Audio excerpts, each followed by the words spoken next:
पुणे या शहराचं एक सांस्कृतिक एक वेगळं महत्त्व आहे। अनेक चळवळी अनेक आंदोलनं या शहरातून निर्माण झालेली आहे। मात्र महाराष्ट्रात राहत असताना महाराष्ट्र धर्म नावाचा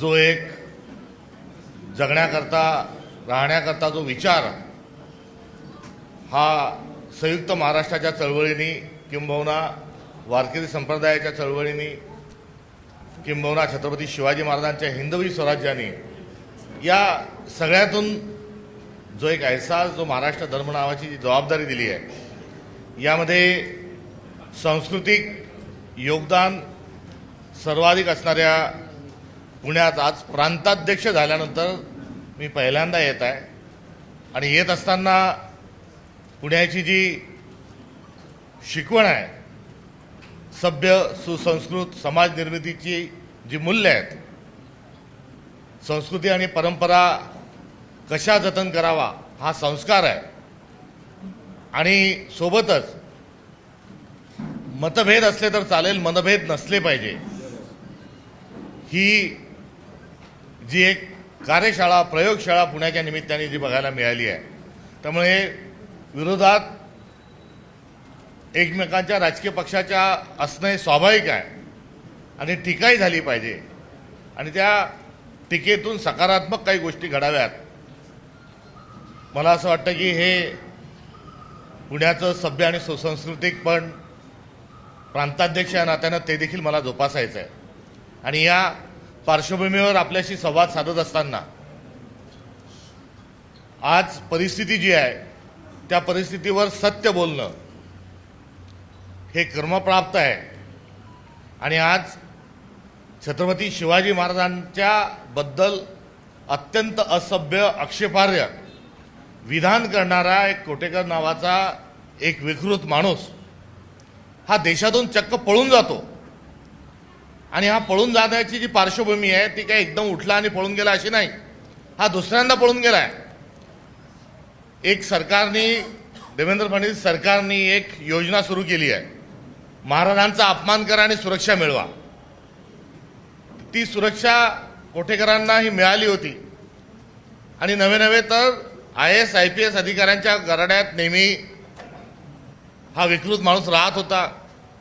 IPSचं जे असणारं गेस्ट हाऊस रेस्ट हाऊस आहे त्या ठिकाणी त्यांचा मुक्काम राहायचा आणि पोलिसांशी लागेबंधे असल्यामुळे आणि पोलिसांशी लागेबंधे का निर्माण झाले तर ते नागपूरकर आहे आणि गृहमंत्री देखील नागपूरकर आहे आणि दोघांचे हितसंबंध आहेत आणि त्या हितसंबंधाची जोपासना करण्याकरता आणि गृहमंत्री आणि प्रशासन यामध्ये दुवा म्हणून काम करण्याचे देखील आमचा स्पष्ट स्वरूपाचा आरोप आहे। यांना सुरक्षा प्रदान केली महाराजांचा अपमान केल्यावर पोलीस घराच्या समोर उभे राहिले आणि मागच्या दारातून हा पहिले पळून गेले। त्यानंतर कोर्टामध्ये काय झालं ते आपण बघितलं आणि दुसरीकडे आता महाराजांच्या बद्दल अपशब्द व्यक्त करणारे विकृत माणसं यांना पोलीस संरक्षण देत नाही, याला यांच्यावर शासन कारवाई करत नाही आणि दुसरीकडे एक नाहक जो औरंगजेबाचा जो मुद्दा उपसून काढलाय आणि त्या मुद्द्याच्या पार्श्वभूमीवर काही प्रश्न निर्माण झाले आहेत की आपण औरंगजेबाची कबर उखडून टाकण्याच्या गोष्टी करता तर तशाच अनेक द्रोही समाजद्रोही देशद्रोही प्रवृत्ती या महाराष्ट्रात दुर्दैवाने राहिल्या आहेत, देशात राहिल्या आहेत। तर इंग्रज हे देखील औरंगजेबा एवढेच जुलमी होते, औरंगजेबा एवढेच क्रूर होते। उद्या भगतसिंगांना स्मरण आपण त्यांच्या स्मृतीला करणार आहोत, त्या भगतसिंग राजगुरू सुखदेवांना फाशीवर देणारे जलियनवाला बाग हत्याकांड याच्यापेक्षा एकापेक्षा एक मोठं क्रूर कृत्य ज्या इंग्रजांनी केलं त्यांचे हस्तक म्हणून वावरलेले राहिलेले बरेच लोक ही आहेत आणि विशेष करून महाराष्ट्रात आहे आणि अशा लोकांचं ज्यांनी इंग्रजांकडून पेन्शनही घेतली, ज्यांनी इंग्रजांच्या सैन्यात भरती रिक्रुटमेंटच्या संदर्भात एजंट म्हणूनही राहिले, या सर्वांचेही कबरी पुतळे स्मारक हे देखील हे सरकार या सरकारशी संबंधित जे विश्व हिंदू परिषद आणि बजरंग दल हे तोडून टाकणार का, तोडणार का, काढणार का असा एक प्रतिप्रश्न आव्हान स्वरूपामध्ये दिला होता, त्याचं उत्तर नाही.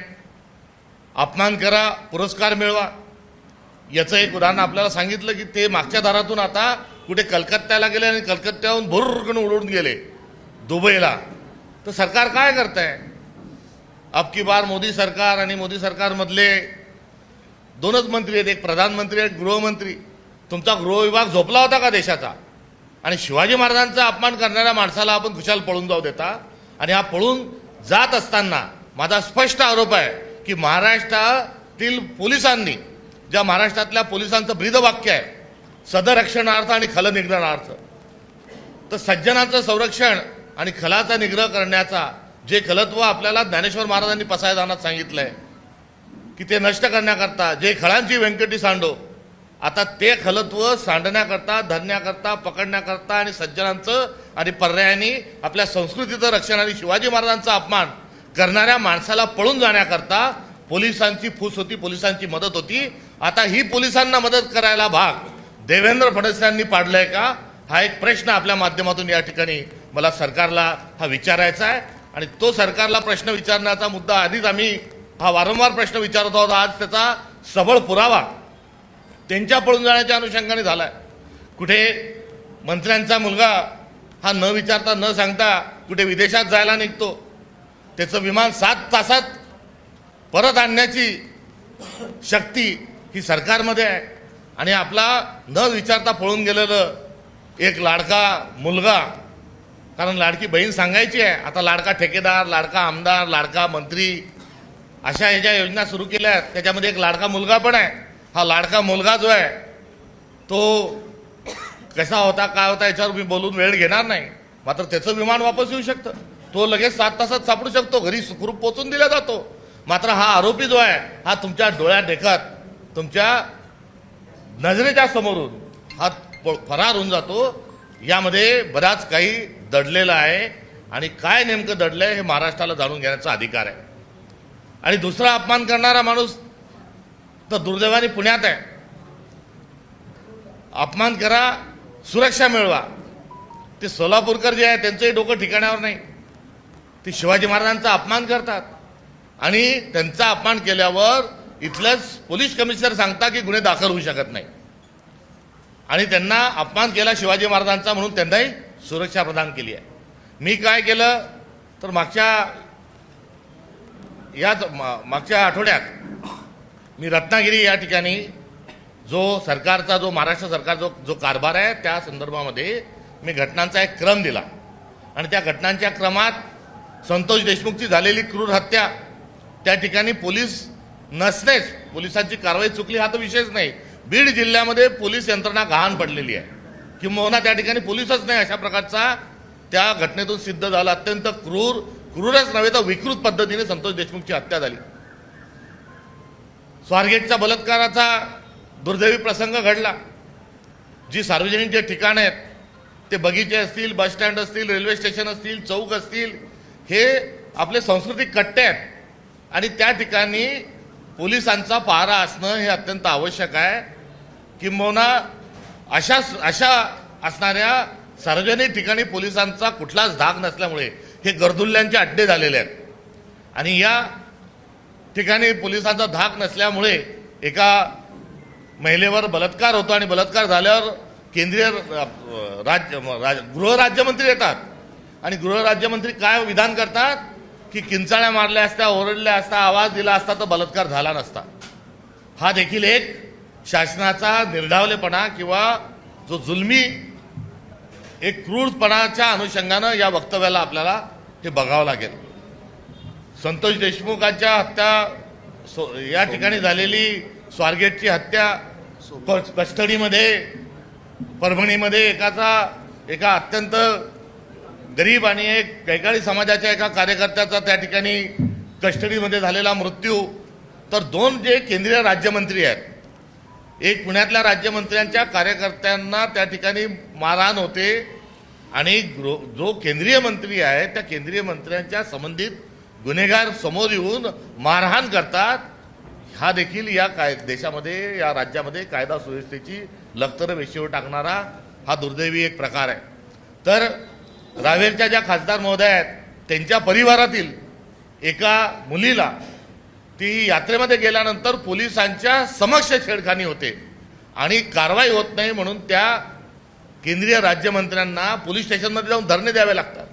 अशा अनेक घटना आहेत आणि या सर्व घटनांच्या पार्श्वभूमीवर आपण वाक्यात उपयोग करतो, काही म्हणी आहेत आपल्या, आणि या म्हणीमधलं एक आहे की कारभार जर चुकीचा असेल, वेंधळत असेल, जमा खर्चाचा जर त्यामध्ये ताळामेळ हुकला असेल तर त्याला तुगलकी कारभार म्हणतो. असाच तुगलकी कारभार देवेंद्र फडणवीस सरकार करत आहे.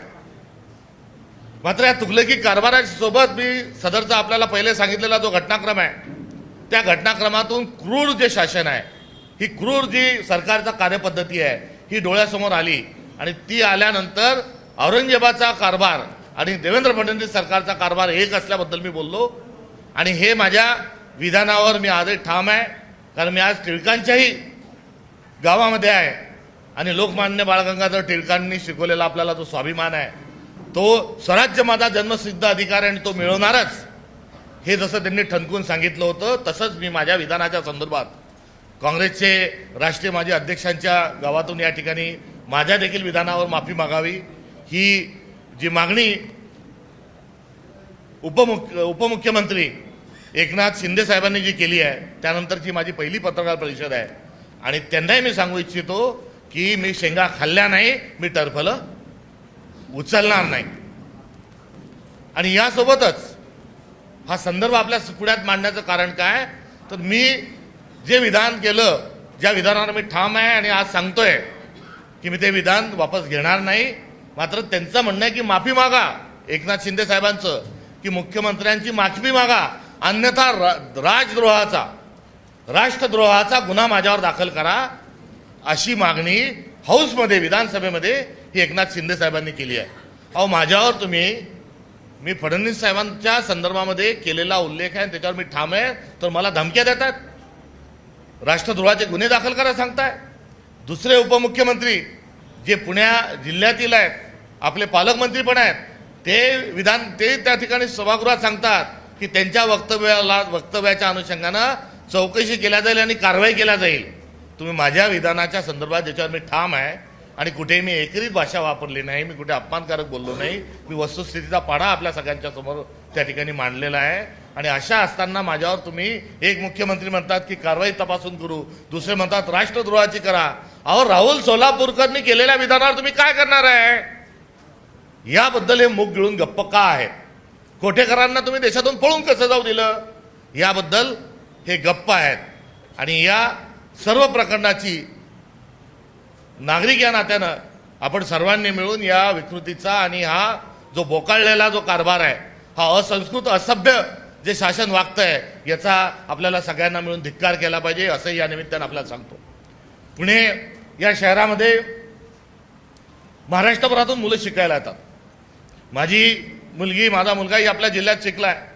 मी मुलीला जेव्हा पाठवलं या शहरात शिक्षणाकरता, तिच्या वैद्यकीय शिक्षणाकरता, तेव्हा पुण्याला पाठवू नका असा सल्ला मला अनेकांनी जेव्हा दिला, तेव्हा मला दुःख झालं की कधी कुठे कार्यकर्ता नात्यानं मी येऊ शकलो नसेल पुण्याला शिकायला, तो संदर्भ असेल, पण मी माझ्या मुलीला पाठवत असताना का, तर हे शहर हे गर्दमध्ये कुठेतरी आता तरुणाई इथली ही भरकटत चाललेली आहे.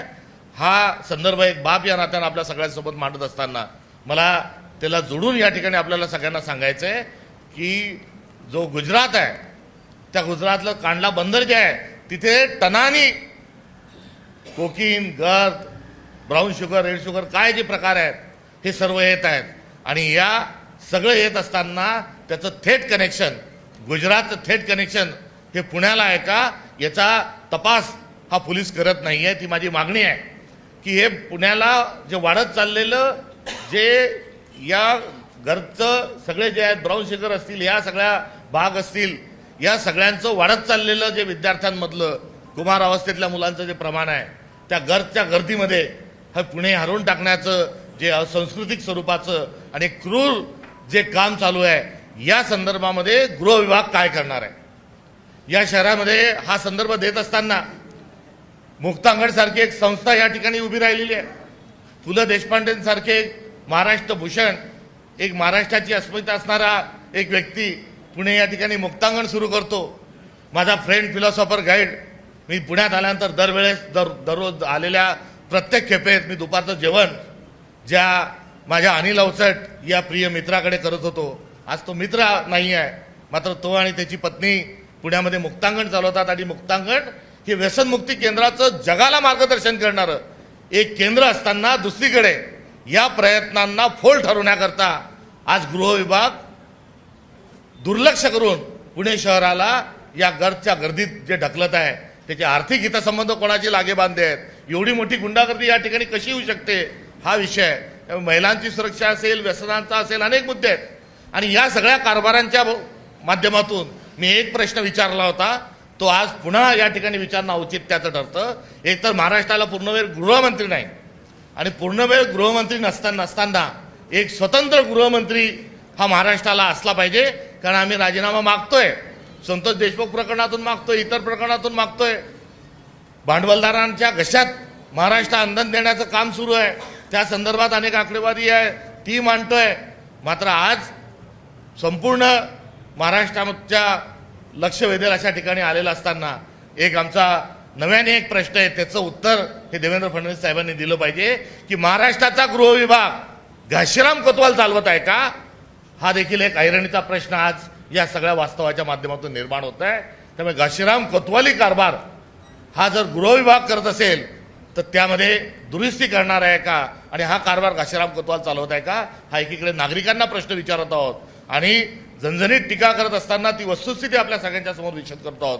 तर दुसरीकडे पूर्णवेळ गृहमंत्री हा महाराष्ट्राला मिळणार आहे का, हा देखील आमचा प्रश्न आहे. अधिक मी आपल्या सगळ्यांचा वेळ घेऊन बोलत नाही, मात्र सरते शेवटी एकच मुद्दा सांगतो, कारण मुद्दे अनेक आहेत. आपलेही काही प्रश्न असतील त्यानिमित्ताने बोलू. मी 11 तारखेला महात्मा ज्योतिबा फुले यांना अभिवादन करण्याकरता पुन्हा येणार आहे. त्यानिमित्ताने आपल्याशी महात्मा ज्योतिबा फुले आणि आजचा महाराष्ट्र आणि शिवाजी महाराजांची अस्मिता या संदर्भात मी जरूर आपल्याशी मला बोलायला आपल्याला आवडेल. मात्र सत्तेचं विकेंद्रीकरण झालं पाहिजे. सत्ता जी आहे ही मुठभर लोकांच्या हातात न राहता ती अधिक खाली गेली पाहिजे, शेवटच्या माणसाच्या हातेपर्यंत गेली पाहिजे. हे आपल्या संविधानाचं एक स्वप्न आहे. आपला कारभार जो आहे तो to the people, by the people, for the people चालावा, अशी एक संकल्पना आपल्या संविधानाच्या निर्मितीच्या अनुषंगानं लोकशाहीकडे आपली आहे.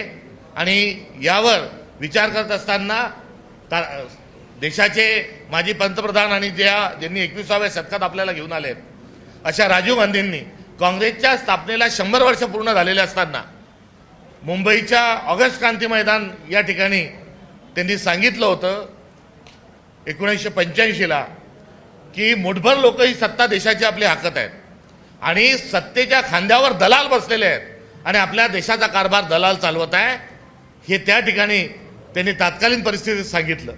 आणि तात्कालीन परिस्थिती सांगत असताना पुढे हे दलाल किती विचित्र वागणार आहे आणि त्याचा क्रूर चेहरा किती होणार आहे आणि ते जर थांबवायचं असेल तर सत्तेचं विकेंद्रीकरण झालं पाहिजे, ही भूमिका मांडली. आणि नुसती भूमिकाच मांडली नाही तर 73वी आणि 74वी घटना दुरुस्ती करून घेण्याकरता राजीव गांधींनी भाग पाडलं. या 2 घटना दुरुस्ती कशासाठी झाल्या तर सत्तेच्या विकेंद्रीकरणासाठी झाल्या. आणि तदनंतर काय झालं तर सामाजिक एक उदाहरण म्हणून जो चंबलची जी घाटी आहे त्या घाटीतले जे गुंड होते, डाकू होते, जे बगावत करणारे होते, ज्यांचा आवाज हा व्यवस्थेशी जोडत नाही म्हणून हातात बंदूक घेणारे जे वातावरण होतं बागींचं ते कमी झालं. हे जाता जाता या उदाहरणाला आपल्या या ठिकाणी अधोरेखित करत असताना त्याचं कार्यकारण जो भाव आहे तो काय होता तर देशामध्ये 4250 आमदार आणि देशामधली एकूण 750 खासदार हे केवळ 5000 लोक या देशाचं लोकप्रतिनिधित्व करू शकत नाही. कारण देश आपला मोठा आहे, 8000 शहरं आहेत, 6 लाख खेडी आहेत, 140 कोटीचा हा देश आहे आणि फक्त 5000 लोक जर प्रतिनिधित्व करत असतील तर ते पुरेसे नाही. म्हणून मोठ्या संख्येने लोकप्रतिनिधी निर्माण होत आले पाहिजे आणि त्यांच्याजवळ सत्ता असली पाहिजे. म्हणून ग्रामपंचायत सदस्य, सरपंच, नगरपालिका सदस्य, सरपंच, नगरसेवक, महापौर, पंचायत समिती सदस्य, पंचायत समिती सभापती, जिल्हा परिषद सदस्य, जिल्हा परिषद अध्यक्ष आणि पदाधिकारी हा एक ढाचा निर्माण केला आणि या ढाचेतून सत्तेचं विकेंद्रीकरणाचं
आणि पूर्णवेळ गृहमंत्री नसताना एक स्वतंत्र गृहमंत्री हा महाराष्ट्राला असला पाहिजे.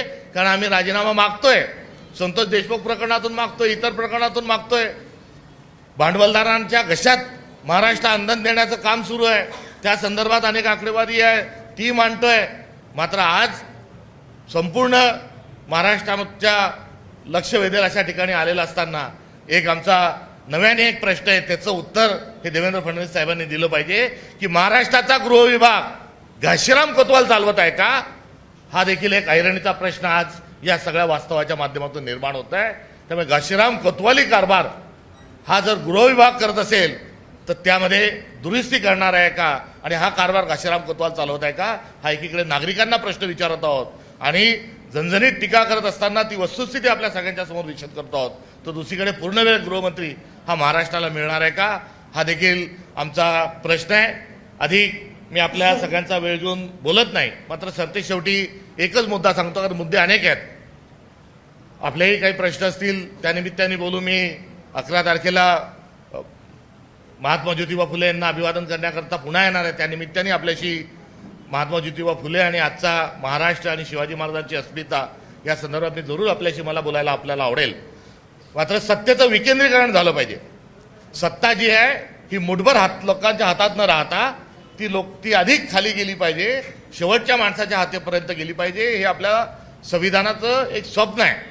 आपला कारभार जो आहे तो to the people, by the people, for the people चालावा, अशी एक संकल्पना आपल्या संविधानाच्या निर्मितीच्या अनुषंगानं लोकशाहीकडे आपली आहे.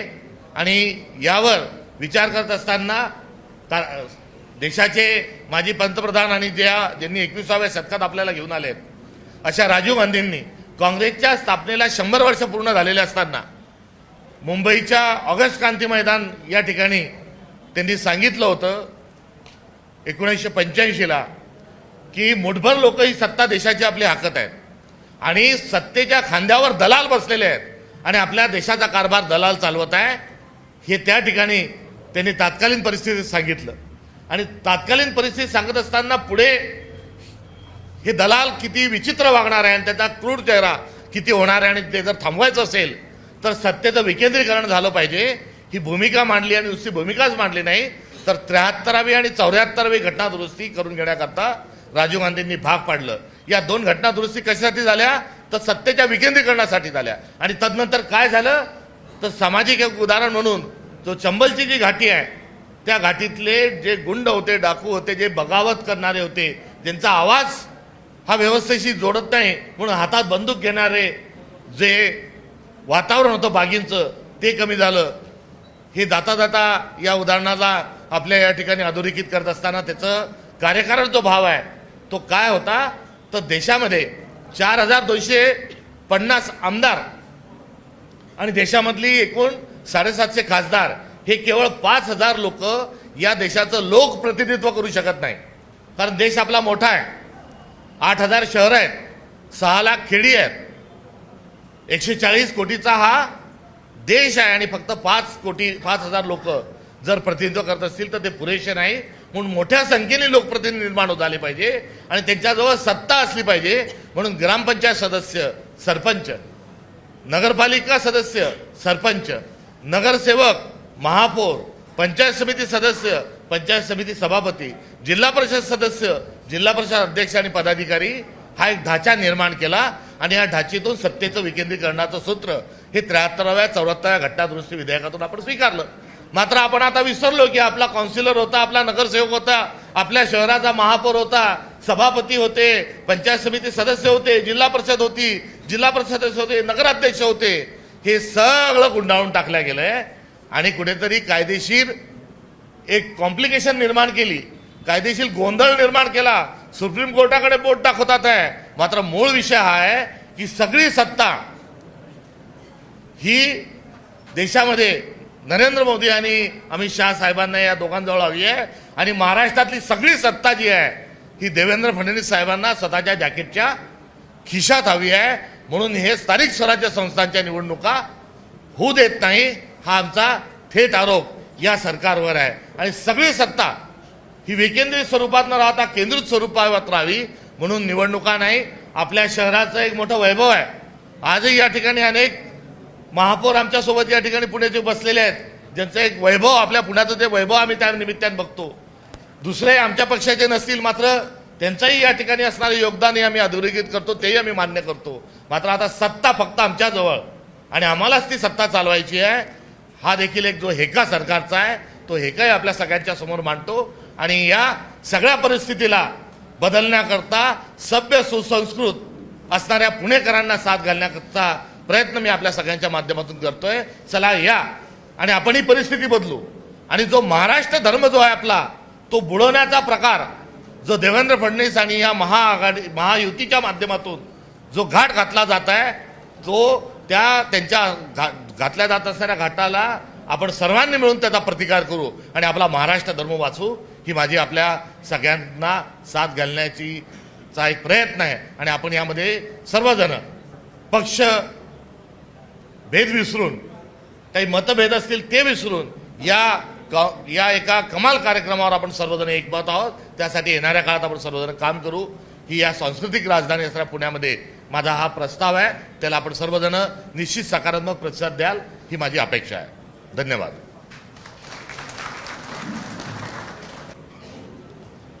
आपण सगळे माझ्याशी सहमत आहात असं दिसतंय, त्याबद्दल धन्यवाद.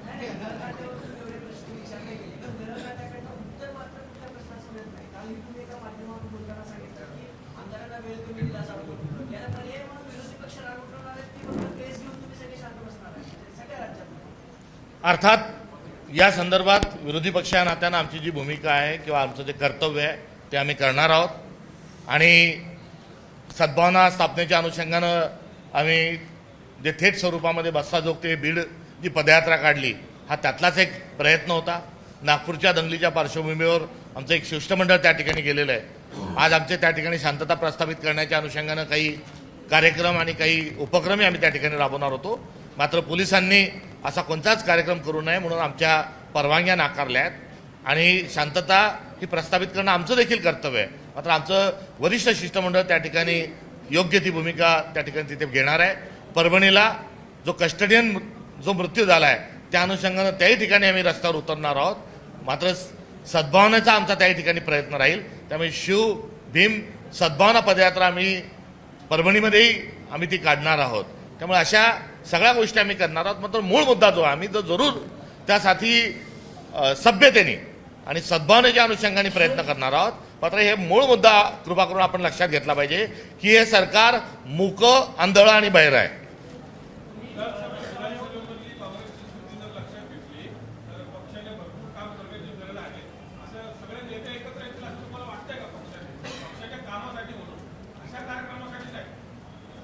पक्षाच्या कार्यक्रमाकरता सगळ्यांचं योगदान आहे आणि सगळेजण पक्षातील जे आदरणीय नेते आहेत ते या विषयाशी सहमत आहे. आणि या मुद्द्यांच्या अनुषंगानं नेतृत्व करत असताना आगामी काळात ते आपल्याला सगळ्यांना या भूमिकेतूनच पुढे आलेले दिसतील.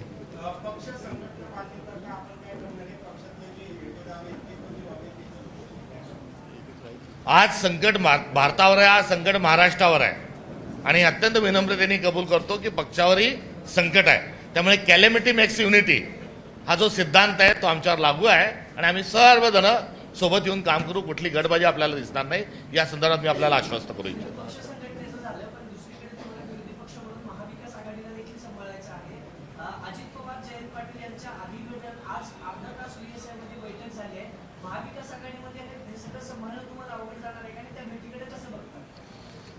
बघा, हे सगळे जे मुद्दे आहेत याचं आम्हाला आमच्या आगामी उपक्रमातून याचे उत्तर द्यावे लागतील. मात्र हा गुंता जो आहे याच्यामध्ये अधिक गुंतण्याची कुठली आवश्यकता संपूर्ण महाराष्ट्राला कुठेतरी नाही. थेट स्वरूपामध्ये नेमक्या स्वरूपाने आपल्या समोर आव्हान आहेत. बिघडलेली कायदा सुव्यवस्थेची परिस्थिती आहे. पुण्यात जी पोलीस भरती सुरू आहे त्या पोलीस भरतीमध्ये आपल्या लेकीवाळी रस्त्यावर कशा बिचाऱ्या धावत होत्या, कुठे चेंगराचेंगरी निर्माण होती का, अशा प्रकारचं चित्र दुर्दैवाने आपल्याला पुण्यात याच आठवड्यामध्ये बघायला मिळालंय. आणि त्या पार्श्वभूमीवर बेरोजगारांचा प्रश्न किती गंभीर आहे हेही आपल्या समोर आहे. त्यामुळे शेतमालाला भाव नसते, बेरोजगारीचा प्रश्न, कायदा सुव्यवस्थेचा प्रश्न, असे अनेक जे प्रश्न थेट आहेत या प्रश्नांच्या सोडवणुकीच्या अनुषंगानं आपण पुढे गेलो पाहिजे। या सगळे मुद्दे जे आहेत हे प्रासंगिक आहेत किंवा या संदर्भामध्ये न अडकता न गुंतता या सगळ्या थेट प्रश्नांना आपण सामोरं गेलं पाहिजे अशी भूमिका ही काँग्रेस पक्षाध्यक्ष या नात्यानं आहे आणि यामध्ये आमचे नेते असतील, मित्रपक्ष असतील, हे जरूर मदत करतील।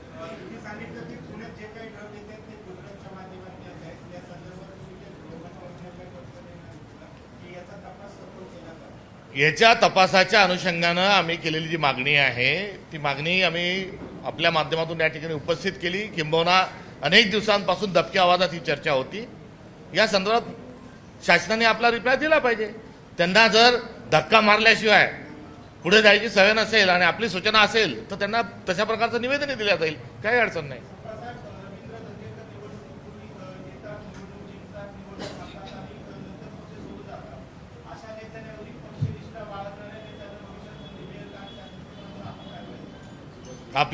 आपली जी सूचना आहे त्या सूचनेवर निश्चित पक्ष विचार करेल।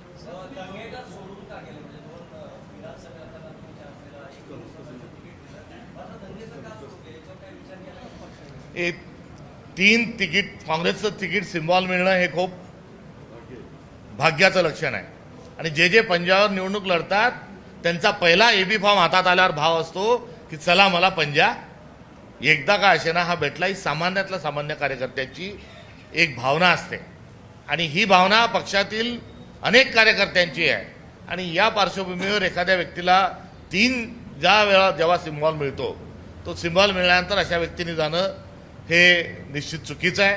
मात्र ते का सोडून गेले याच्यावर मला बोलण्याची गरज नाही।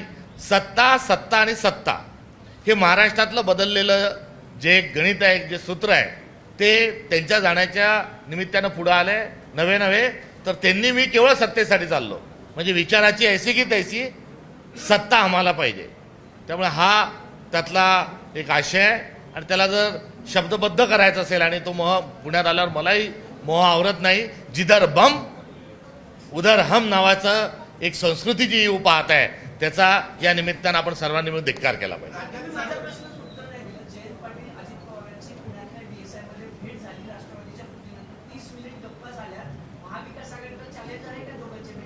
महाविकास आघाडी म्हणून आम्ही सोबत निवडणुका लढलोय।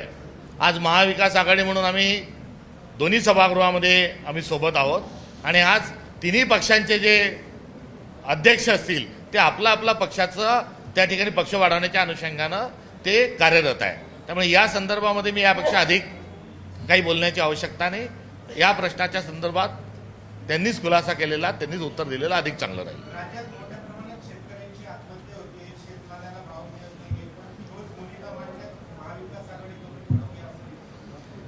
विधानसभेचं कामकाज हे मोठ्या चुकीच्या पद्धतीने पुढे घेऊन नेल्या जात आहे। विधिमंडळामध्ये जी काही सर्व साधक बाधक चर्चा असेल, विरोधकांना बोलू देण्याची जी आवश्यकता असेल, याची सगळं पायमल्ली होते। म्हणजे संसदीय जे आपले एकूण मूल्य आहे आणि संसदीय आपल्या जो असणारा जो एकदम परंपरा आहे या परंपरेला बाजूला सारल्या जात आहे आणि या बाजूला सारल्या जात असताना जे बुलडोझर जे आहे ते कशा पद्धतीनं महाराष्ट्रामधल्या या सभ्य सुसंस्कृत लोकशाहीवर जे चालवलं जाते त्याचं ते प्रमाण आहे। त्यामुळे आम्ही त्या ठिकाणी सर्व मुद्दे उचलतोय, सगळ्या गोष्टी तिथे ठेवतोय। आता जे निर्डावलेपण जे आलेलं आहे सरकारला यावर आपण सर्वांनी मिळून हल्ला केला पाहिजे। आपण शेतकऱ्याच्या आत्महत्येचा जो प्रश्न विचारला अत्यंत खरा आहे आणि याकरता कार्यकर्त्यांना त्याने मी देखील प्रचंड अस्वस्थ आहे। नागरे नावाचा आहे, कैलास नागरे नावाचा एक तरुण जो शेतीत प्रयोग करतो, जो जिद्दी आहे, जो धडपड आहे आणि त्याच्या शेतीच्या प्रयोगाच्या अनुषंगाने आणि त्याच्या जिद्दीच्या अनुषंगानं हे सरकार जे आहे हे त्यांना राज्यपालाकडून पुरस्कार देतं, गौरवित करतो आणि एक युवा शेतकरी म्हणून त्यांना एक आयकॉन म्हणून समाजामध्ये स्थापित करण्याचं काम हे सरकारही करतं आणि ते खरं आहे। ते जिद्दी होते आणि चांगला शेतकरी होता। माझ्यासारखाही कार्यकर्ता जेव्हा मला वर्षभरापूर्वी कैलास भेटला आणि त्याच्या गावा परिसरात गेल्यानंतर मला खूप घरी चला आणि जेवून जा, जेवल्याशिवाय जाऊ नका म्हणून माझा रस्ता अडवतो आणि मी त्याला सांगतो की आज मला जाऊ दे, मात्र तुझ्या माध्यमातून तरुणांना जे एक प्रेरणा मिळते आणि तुझ्यासारखे शेतकरी जे आहेत हे आपल्या समाजाचं भूषण आहे, आदर्श आहे। मी माझा कृषीविषयक ज्याचं शिक्षण झालेलं आहे माझ्या मुलाला 2 दिवस तुझ्याकडे पाठवतो, तो तुझ्या घरी राहू दे, तू त्याच्यासोबत राहा आणि शेती कशी करायची याचं त्याला मार्गदर्शन कर. मी माझ्या मुलाला आदर्श म्हणून ज्या शेतकऱ्याकडे पाठवतो तो शेतकरी निराश होऊन हताश होऊन सरकारच्या कामकाजाबद्दल तीव्र आक्षेप आणि नाराजी व्यक्त करतो. 8 पाणीपत्र लिहितो आणि त्या 8 पाणीपत्र लिहिलेल्या कैलास नागरेच्या अंत्यविधीला मी उपस्थित राहत असताना हा सगळा संदर्भ माझ्या डोळ्यासमोर येतो आणि त्याची चिता धगधगत्या चितेतून जो एक प्रश्न निर्माण होतो की असे किती कैलास आपल्याला महाराष्ट्रातला शासनाला डोकं ठिकाणा आणण्याकरता अजून किती बळी घेणार आहे. हा एक मला पडलेला जो एक मोठा प्रश्न आहे. त्या प्रश्नाचं उत्तर मला सापडलं नाही. मात्र अशा किती चिता अजून पेटवावं लागणार आहे. आणि त्या कैलासच्या 8 पानी पत्रावर अद्यापर्यंत शासनाने कोणतंही उत्तर दिलेलं नाही. पालकमंत्री त्या ठिकाणी गेलेले नाही. पालकमंत्र्यांनी त्या बैठकीत त्या आत्महत्येच्या सुसाईड नोटच्या संदर्भात काय करता येईल यासाठी मिटिंगही बोलवलेली नाही. अजून काय हवं या शासनाला की या मूलभूत प्रश्नाच्या अनुषंगानं आपलं उत्तर देण्याकरता आणि लक्ष वेधण्याकरता अजून काय केलं पाहिजे, विरोधी पक्षांनी काय केलं पाहिजे, शेतकऱ्यांनी काय केलं पाहिजे, हा एक प्रश्न या निमित्ताने उपस्थित होतो.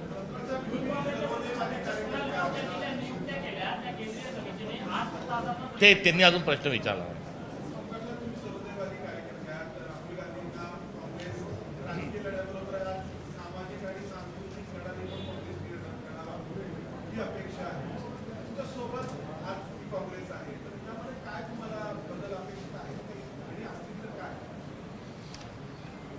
काँग्रेसने आपण जे प्रश्नातच आमचं उत्तर दिलं आहे की वैचारिक लढाई आणि सांस्कृतिक लढाई आम्हाला आगामी काळात लढायची आहे. विचारधारेची लढाई द्यायची आणि विचारधारा आणि संघटन या 2 पावलावर आम्हाला पुढे चालायचं आहे. आमच्या संघटनात्मक काही ज्या उणिवा असतील त्या उणिवा आम्हाला दूर कराव्या लागतील हे आपसूक मी आपल्या सगळ्यांच्या समोर या निमित्ताने कबूल करतो. आणि आमच्यातल्या ज्या काही दोष असतील, ज्या उणिवा असतील त्या आम्ही दूर करू आणि संघटना आणि विचारधारा याची सांगड घालून आगामी काळात आम्ही काम करणार आहोत.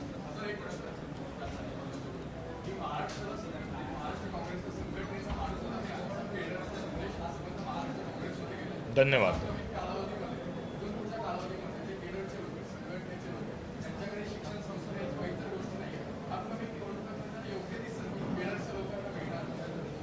नाही, निश्चित. कारण आम्हाला कोण कोण सोडून गेलं आणि काका सोडून गेलं हे आपण जे आम्हाला जे सांगताय त्याच्यातून आम्ही निश्चित स्वरूपात धडा घेतलेला आहे. त्यामुळे ज्या जुन्या काळातल्या ज्या गोष्टींपासून आम्ही धडा घेतला त्या अनुषंगानं येणाऱ्या काळात स्थानिक स्वराज्य संस्था निवडणुकीमध्ये आम्ही एका नव्या आणि वैचारिक स्वरूपात संघर्ष करणाऱ्या संघटनेच्या लोकांना पुढे निश्चित करू. लास्ट शेवटचा प्रश्न इकडून कोणीच नाही विचारला. एक शेवटचा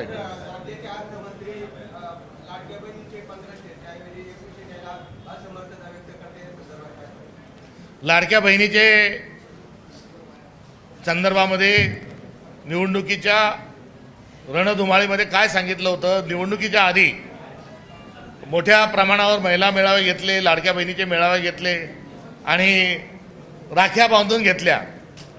कोणी राख्या बांधून घेतल्या तर आपल्या पालकमंत्री महोदय अजितदादा पवार जे उपमुख्यमंत्री त्यांनी बांधून घेतल्या. देवेंद्र फडणवीस तेव्हा उपमुख्यमंत्री होते त्यांनी बांधून घेतल्या. एकनाथ शिंदे साहेबांनी बांधून घेतल्या आणि सगळ्या बहिणींना सांगितलं की आम्ही तुम्हाला सोडणार वाऱ्यावर सोडणार नाही.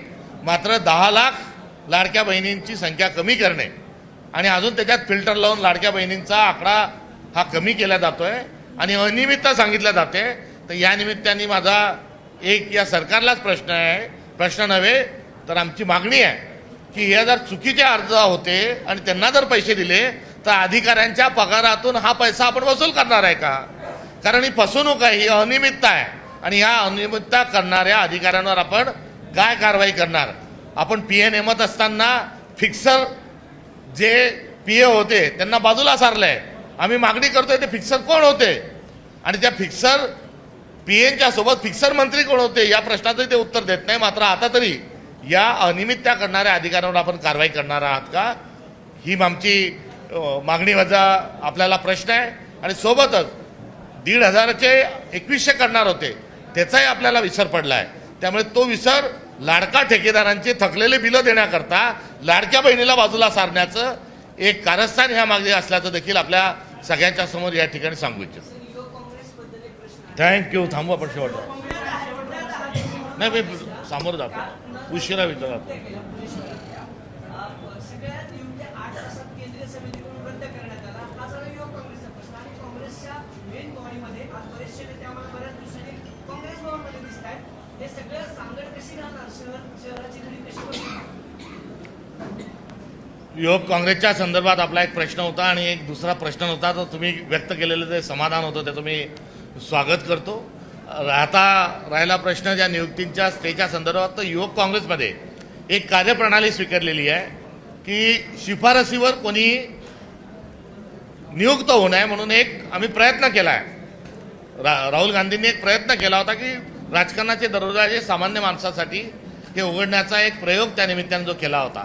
त्यामुळे कोणी पण थेट स्वरूपामध्ये नियुक्त्या देऊ शकत नाही आणि एक निश्चित त्याची प्रणाली आहे युवक काँग्रेसमध्ये NSUI काम करण्याची.